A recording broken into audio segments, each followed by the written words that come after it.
Coming up on Mountain News at 5:30, we take a look at how a return to school post-pandemic may have had an effect on the mental health of students. And the Housing Development Alliance partners with Kentucky Power to build a home for a family who lost theirs to the flood last year. And sunshine in the forecast this weekend, and plenty of it. The latest on comfortable temperatures as well as Mountain News at 5:30 starts now. Dedicated to Southern and Eastern Kentucky, this is WYMT Mountain News at 5:30. Good evening, I'm Steve Hensley. Students faced many challenges during the pandemic, but a new study reveals that the stress of heading back to school may be impacting teens harder than previously thought. Researchers with the University of Texas Health Houston found rates of teen suicide and suicide attempts were at their lowest when schools were shut down during the pandemic. Now they have increased to their highest post-pandemic. Jessica Umbro spoke with an expert about the study. I think it's no surprise that kids maybe breathe a sigh of relief that they don't have to deal with all the extracurricular stressors outside of academics. Advocacy Director of NAMI, Kelly Gunning, speaking on new data that reflects increased hospital visits for suicide among teens post-pandemic. Not only is it the typical stressors, but it's the post-pandemic stress period where you're having to readjust to all these things again. A study by the University of Texas Health Science Center at Houston showing that while the rate of hospital visits increased from 2016 to 2019, they decreased in 2020 when schools shut down and rose to above expected numbers again in 2021 when schools reopened. Gunning tells me that NAMI received an increased number of phone calls, and in order to address this ongoing mental health crisis in our children, adults are going to have to start not just listening, but understanding. It's one thing to hear, it's another thing to listen, but it's another thing to believe and take action. And to encourage those impacted to speak up through supporting them. Many times we minimize or pass it off as, oh, it was like that when I was in school, or some pat answers. But that's not a healing approach. Gunning sees the results of this study as a much-needed wake-up call. Let's really wake up and listen to what these things are telling us about what's going on with our kids. In Lexington, Jessica Umbro, WKYT. Researchers believe interventions during the peak months of April and October could help protect against the seasonal increases in teen suicide or self-harm. And if you or anyone you know is considering self-harm, you can always call the nationwide crisis hotline at 988.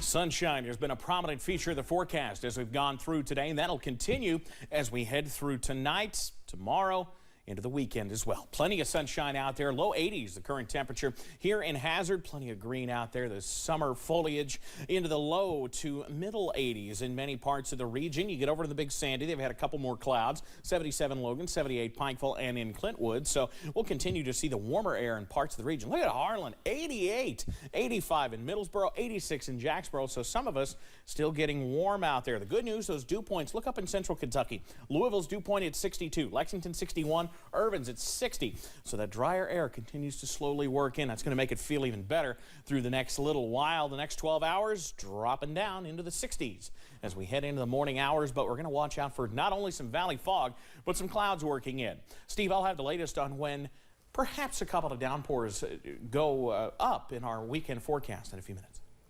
Evan, thank you.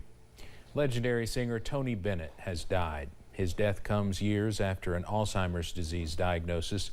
Bennett is known for his prolific and crooner-style output of jazzy standards from the American Songbook. Audiences around the world have enjoyed his concerts and shows for more than 70 years. Bennett also made more than 150 recordings and has sold an estimated 60 million records. Bennett was 96 years old, and tributes are pouring in for the music legend, best known for his signature hit, Maybe I Left My Heart in San Francisco. The singer earned 20 Grammys, including the Lifetime Achievement Award. CBS's Bradley Blackburn reports from Astoria, Queens, Bennett's hometown in New York City. A fan placed roses on Tony Bennett's Hollywood Walk of Fame star following news of the legendary singer's passing. How do you keep the music playing? With his smooth, warm voice, Bennett's interpretation of the standards earned him generations of fans. His most famous admirers ranged from Frank Sinatra to Lady Gaga, and both became close friends.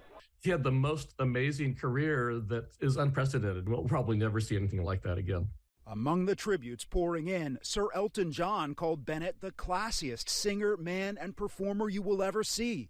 Rocker Stevie Van Zandt wrote he was the best of the best, a man whose heart was as big as his voice. Bennett never forgot his New York roots. In 2001, he founded this public high school for the arts in honor of his friend Sinatra, not far from where Bennett was born and raised and first started making music. Every time he was at the school around students, his face would light up, his energy, you could just see the joy. I left my heart. Of course, his signature song, I Left My Heart in San Francisco, forever linked him to the city by the bay. San Francisco. In 2014, the then mayor declared Valentine's Day Tony Bennett Day in San Francisco. He titled his 1998 autobiography, The Good Life. Bradley Blackburn, CBS News, Astoria, Queens. Bennett, who was diagnosed with Alzheimer's disease in 2016, died just 2 weeks shy of his 97th birthday. The building that is home to Senator Rand Paul's Bowling Green office was damaged in a fire. Firefighters were at the historic building in downtown Bowling Green for much of the day. Crews say they were called for the fire before 2 o'clock this morning. They say large flames and heavy smoke was already coming from the building. Senator Paul's office says they are using an emergency plan to continue operations. The cause of that fire is still under investigation. A federal judge has set a date for former President Donald Trump's classified documents trial. Jury selection is set to begin on May 14th in Fort Pierce, Florida. The 2-week trial period would then begin on May 20th. If that holds, the trial would fall ahead of multiple GOP presidential primaries. Trump's legal team had been hoping to postpone the trial until after the general election in November of 2024. Michael Cohen's case against the Trump Organization will not go to trial. The two parties have reached a settlement in a dispute over legal bills totaling about $1 million. It comes just before the civil trial was set to begin on Monday. Cohen claimed the Trump Organization had agreed to pay his legal bills in connection to numerous investigations. Those payments stopped when he started cooperating with authorities in their investigation against the company. A new initiative from the Biden administration has locked in voluntary commitments on artificial intelligence from some of the country's largest technology companies. President Biden will further these commitments by drafting an executive order to take action to keep Americans safe. 7 of the leading companies working on AI will be at the White House, reaffirming their commitment to help move towards safe, secure, and transparent development of AI technology. Trust is the fundamental issue here, and advancing safety, advancing security, and advancing trust is how we're going to get to a future where I think we can get the benefits from this technology. The Office of Management and Budget is currently working on a policy for federal agencies that prioritizes using AI systems is safe and effective. Educators and administrators are getting ready for the Department of Education's College Admissions Diversity Summit next week. The event comes after the Supreme Court's recent decision to strike down affirmative action in the admissions process. The National Summit on Equal Opportunity in Higher Education is expected to focus on finding new ways to support colleges that want to promote diversity in admissions. The AAP Foundation has awarded the Housing Development Alliance a $150,000 grant. With a portion of the funding, HDA is building a new home in Jackson for a family that lost theirs last July. WYMT's Olivia Calfee was at the groundbreaking event today and has more. It's been nearly 1 year since the Combs family lost everything in the flood. And Wilma Combs, a mother of 5, says it has not been easy. It's been rocky. It's been a lot of displacement. We've been all over the place. We've been in Stanton. We have been in Jackson. We have been in Hardshell. We have been in Powell County. But on Friday, that story changed as the Combs family, the Housing Development Alliance, Kentucky Power, and county leaders broke ground on their new home. It's just been a blessing to us, really, because we really expected this to be so much more complicated than what it actually has been, and we have these people here today with us that's helped make a lot of things that we didn't think was going to ever be possible for us happen. And Executive Director of the Housing Development Alliance, Scott McReynolds, says being able to give the family a firm foundation makes the day special.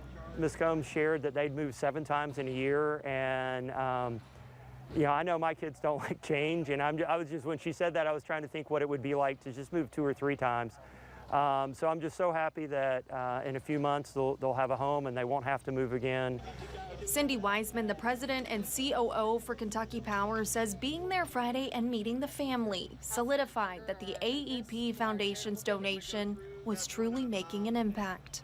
It's an incredible story of resilience on their part. And so to meet the family and their children and see how positive they are and excited they are for their future is, I wish we could give this same contribution 10 times over. And as the Combs family waits for the completion of their home in 2024, they're confident in one thing. Tomorrow isn't for us, it's for God. We're just supposed to worry about today and take care of what we can take care of today. And so we know that God's got us tomorrow. We're not going to worry. We're not going to stress. We're just going to continue to be thankful and praise God and be grateful for all the wonderful people that God is working through to help us. In Breathitt County, Olivia Calfee, WYMT Mountain News. This is the 20th home HDA has built for flood survivors in the past year, and McReynolds says the AEP Foundation grant will also be used to repair homes hit by the flood. The money is expected to eventually impact 5 to 6 families. Coming up on Mountain News at 5:30, excitement is nearing a fever pitch in South Florida, where a soccer superstar is making his debut tonight for his new team. And speaking of the Sunshine State, how about that sunshine outside now? I've got plenty of it in the weekend forecast. I'm breaking it all down next.